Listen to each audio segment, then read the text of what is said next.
Samsung Galaxy win the fastest game of Worlds 2016. They've got to kill it to one.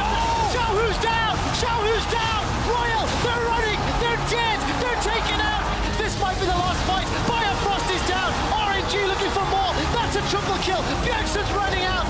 And Team Solo Mid, their hopes, their dreams, they're done. Royal advance to Chicago.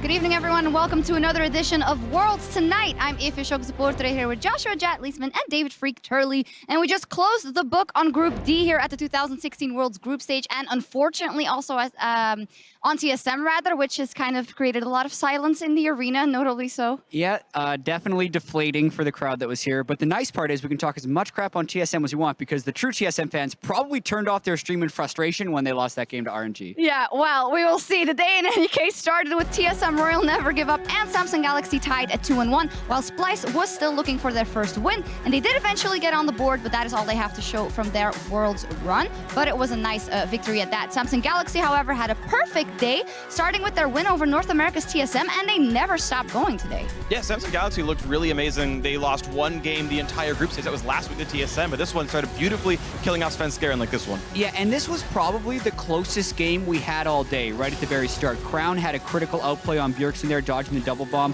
Bjergsen was getting too aggressive, not respecting him, and then it stretched and stretched and stretched, and it ended up getting pretty close, but it was Samsung time and time again coming out superior in these fights. Yeah, even that Baron steal was a quarter of a second away from Sven himself being in range of the steal, but didn't happen. And then finally, this Baron attempt, we kept waiting for Hanzo to actually go for the flank on Kennen, but he was waiting for his ultimate to come off cooldown, which just meant it took too long, and Samsung got the steal, got the team fight. Yeah, Samsung got a ton of momentum off that, but as said, Splice also got on the board because they faced off against RNG, and they earned the win. They dialed up the pressure on the entire group, and especially on RNG. Yeah, honestly, there was a huge amount of excellent gameplay from Wonder. He dodged a lot of ganks, and we did see him die recently, but these top lane dives because he was already winning his lane started working out, and you just had Splice playing as the better team.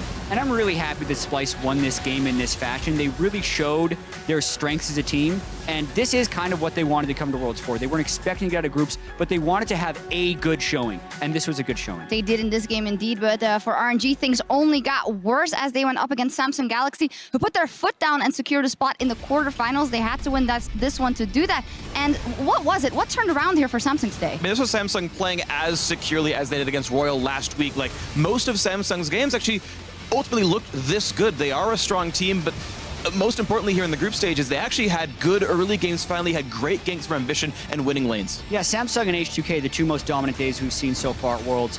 And the thing that was so good about this day for me for Samsung is not only did they have their pocket picks, or their comfort picks like Crown's Victor, they also brought out the new stuff like this Zyra that just seemed to catch Uzi and Mata completely off guard.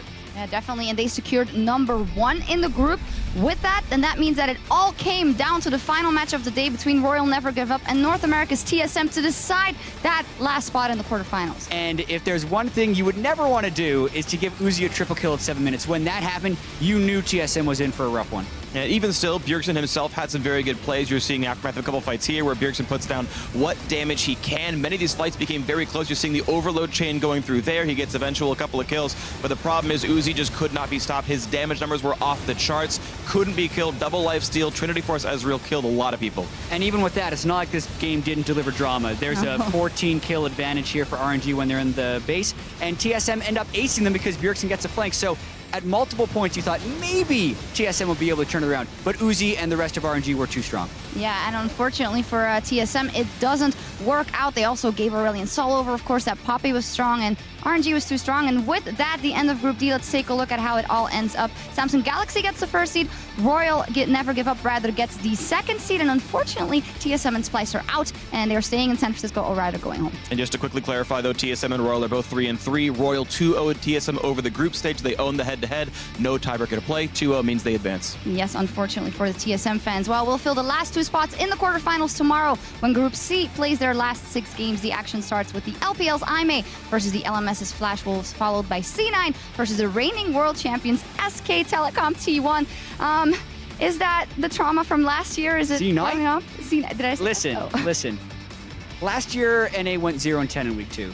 This year, we already have 2 wins. 2 and It's an 4. improvement, progress. That's all we're looking for. Yeah, well, we'll see what happens with C9 tomorrow. Immediately following tomorrow's games, the knockout stage bracket will be drawn live on stage here at the Bill Graham Civic Auditorium. And now we are going to take a closer look at our newest quarterfinalists and tomorrow's matchups in just a moment. So if you're watching in client, check out youtube.com/Esports for the full version of Worlds Tonight. Well, that gives us a little bit more time to talk about today, which started off being incredibly crazy. I think that Samsung just coming out of the gate swinging was a surprise at that, and then continuing it with a 3-0. Not a lot of people had them as number ones in the seed in their pick'ems. Yeah, very few. Some did. People who were watching Korea very closely, or a bit of Korean homers, maybe had them as the number one here. Some had them getting out of the groups. But I want to touch on what LS said earlier on in the broadcast. He said, we're not even seeing the Samsung that we were seeing in Korea. They're winning early game, they're winning lanes, they're winning mid game. Normally, they're waiting for late, and that's where their true strengths are. So they're winning without using what their traditional strengths were, which was these 45-minute team fights. Victor? They're starting, well, sure. So they're still getting Victor, the champions are there, but the way in which they are winning is atypical for them. They look better than they have all year, and this is now a very scary Samsung. Exactly. They won fast. And it is a little bit of a peculiar group stage for them when you look at it in the big picture. They're 5-1. With their one loss being one of the most devastating losses we saw at Worlds. But that's in the past. They're looking forward, and today was completely dominant. They're kind of crushing any naysayers who were saying they were the weak team coming at Korea, or that they shouldn't be respected like other Korean teams. They should be. They're the best team in that group by far. Yeah, and we have to mention 3 games of core JJ as well. Right, and I think that should stay. We kind of saw coming in that their performance tended to be better with him. They won the games compared to the ones that they would lose.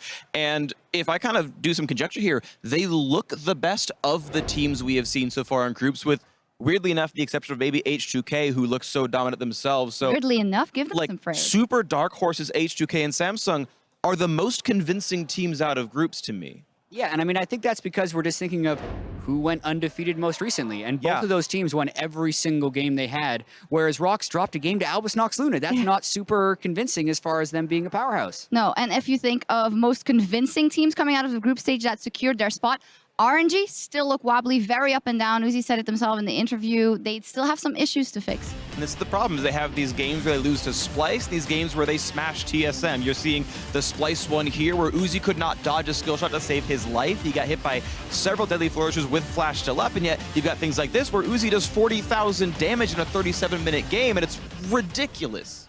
Yeah, Uzi and Mata still seem to be the only way these guys win games.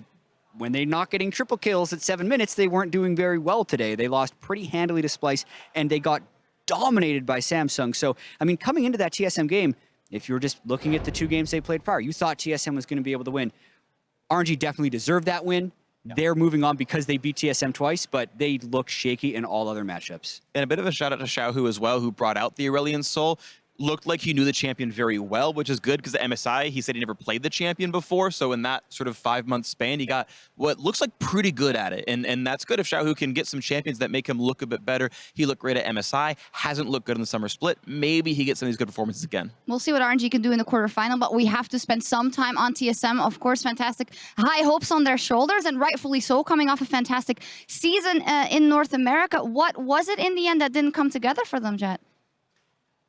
Should we make excuses or should we be real? The thing is, they had the best season they ever had from a regular season perspective, but they had a really bad Worlds. And individual performances from game to game were wildly inconsistent. One game, Bjergsen was the one with 5 kills. Everyone else was a bunch of deaths. Feeding. Doublelift had 7 or 8 kills early game on Lucian. The other 2 solo lanes were feeding. They were never able to actually find a cohesive game on a consistent basis. They had a couple of great games. You saw their peak, that one game against Samsung, but you saw a lot of valleys. And it's weird for a team that looks so consistent in North America to come in here and be so inconsistent on an individual basis. One bad game, next game they were great.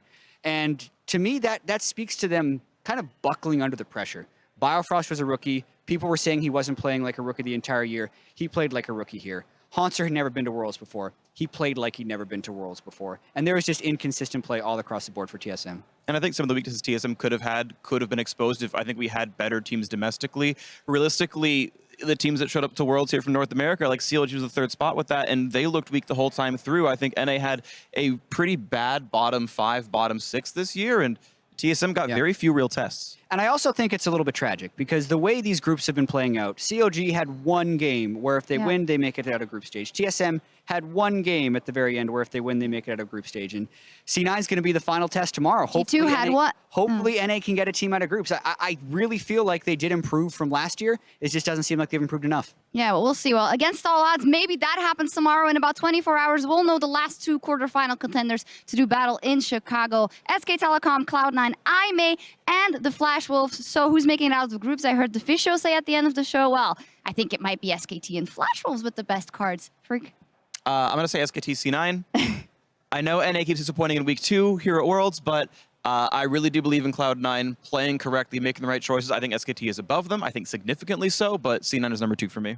Yeah, and you have to kind of ask yourself, are you punishing C9 because TSM and CLG did poorly? Because you shouldn't. They are in the same region. You have to judge within the group because this is clearly a different meta and a different game teams are playing. G2, the #1 team that everyone in Europe was looking up to, went 1-5, and then H2K went undefeated their time. So I'm not going to punish C9 because TSM failed today, which means I still think they can get out of the group with SKT at #1 and C9 at #2. Yeah, I have to agree. We'll see what happens. We need to sign off for the evening, but we'll be back here tomorrow for the final day of the 2016 Worlds Group Stage. Thank you for joining us, and we'll see you next time on Worlds Tonight. See ya.